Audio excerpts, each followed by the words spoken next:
High guys, good morning, merry merry Christmas. আমি সকালবেলা বেরিয়েছিলাম, এই যে চিকেন নিয়ে এসেছি আর কেক নিয়ে এসেছি।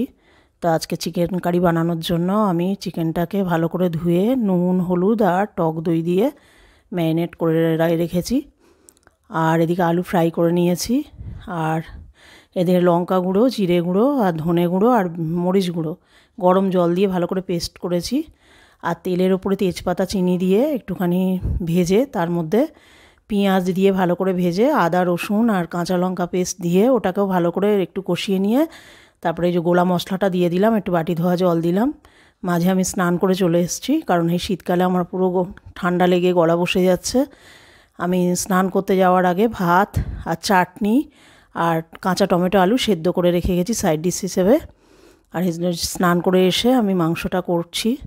এই যে টমেটো আলু সেদ্ধ করেছি প্রেসারে, আর শুকনো লঙ্কা জিরে ভালো করে তেলে ভেজে এটাকে আমি হাত দিয়ে গুঁড়ো করে নেব। আর মশলাতে আমি মাংস ম্যারিনেটে যথেষ্ট পরিমাণে নুন দিয়েছি আর টক দই হলুদ দিয়ে এটা ম্যারিনেট আমার 1 ঘন্টার ওপরে আছে।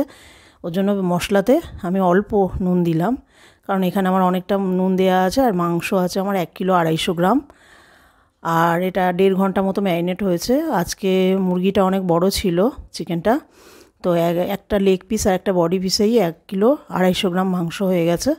তা আমি মশলাটা ভালো করে কষে যখন তেল ছেড়ে এসছে তখন আমি মাংসটা দিয়ে দিলাম। মাংস আমি নানান রকম ভাবে করি। কখনো হচ্ছে কাঁচা মাংস পুরো ভাজা মশলার মধ্যে দিই, মাংস কষতে কষতে মানে একটা মশলা কষতে কষতে তারপরে কাঁচা মাংসটা দিয়ে দিই ভালো করে জল দিয়ে ওয়াশ করে। আর কখনো হচ্ছে ম্যারিনেট করেও করি। আমি যেমনভাবে করি আপনাদেরকেও সেইভাবে দেখানোর চেষ্টা করি। আমার যেরমভাবে রান্না করি সেইভাবে এটা কাঁচা তেল দিয়ে আলুটা টমেটোটা মেখে নেব, এই লঙ্কা জিরে ভাজা দিয়ে মাংসটা কষছি। কারণ মাংস আমি শুধু মুখে খেতে পারি, ভাত দিয়ে খুব একটা আমি খেতে পারি না মাংস। তার জন্য সাইড ডিশ হিসেবে কিছু একটা আমি ভাজাভুজি কিংবা কিছু একটা সেদ্ধ টেদ্ধ দিয়ে দিই। শুধু মুখে আমি চিকেন মাটন খেতে পারি। এর মধ্যে হচ্ছে একটুখানি পাতলা করে টমেটো চাটনি করেছি পাকা টমেটো দিয়ে। আর মাংসটা এই যে কষা কষা হচ্ছে, যে মাংস থেকে জল ছেড়েছে আর একটু একটু গরম জল আমি দিয়ে মাংসটাকে ভালো করে কষেছি। এবার ভাজা আলুটা দিয়ে দিলাম মাংসর মধ্যে। ভাজা আলুটা দিয়ে ভালো করে মিশিয়ে দেবো মাংসর কারির মধ্যে। আর 15 মিনিট মতো আমি ধিমে আঁচে রান্না করব। আমি ঘরে রান্না করি তেমন দেখাই আমার চ্যানেলটায়। আপনাদের যদি ভালো লেগে থাকে তো প্লিজ বন্ধুরা একটুখানি সাবস্ক্রাইব করবেন আমার চ্যানেলটাকে, আর একটু লাইক শেয়ার করবেন আর কমেন্ট করবেন।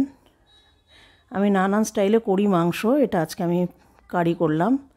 এই যে 15 মিনিট মতো আমি ধিমে আঁচে মাংসটা করেছি, হালকা আঁচে, বেশি জোরে দিইনি তাহলে ঝোলটা শুকিয়ে যেত। আলুটাও সেদ্ধ হয়ে গেছে, নুন ঝাল সব মোটামুটি ঠিক আছে। রাতে রুটি দিয়ে খাবো, দুপুরে ভাত দিয়ে খাবো, ওর জন্য বেশি পাতলা ঝোল করিনি। মাংসটা হয়ে গেছে, এবার আমি সার্ভ করব মাংসটা। গরম জল দিয়েছিলাম মাংসটা একটু, আমি ঠান্ডা জলে কোনো জিনিসই রান্না করি না, একটু গরম জল করি। এই যে সার্ভ করছি মাংস আজকে দুপুরের। আমার লাঞ্চের হচ্ছে এই যে চিকেন কারি, আর সাইডে হচ্ছে কাঁচা টমেটো আর আলু মাখা লঙ্কা জিরে ভাজা দিয়ে কাঁচা সর্ষের তেল দিয়ে, আর চাটনি টমেটোর। আপনাদের ভালো লাগলে একটু প্লিজ লাইক করবেন, কমেন্ট করবেন, আর আমার চ্যানেলটা প্লিজ একটু সাবস্ক্রাইব করবেন। তো বন্ধুরা, টাটা বাই।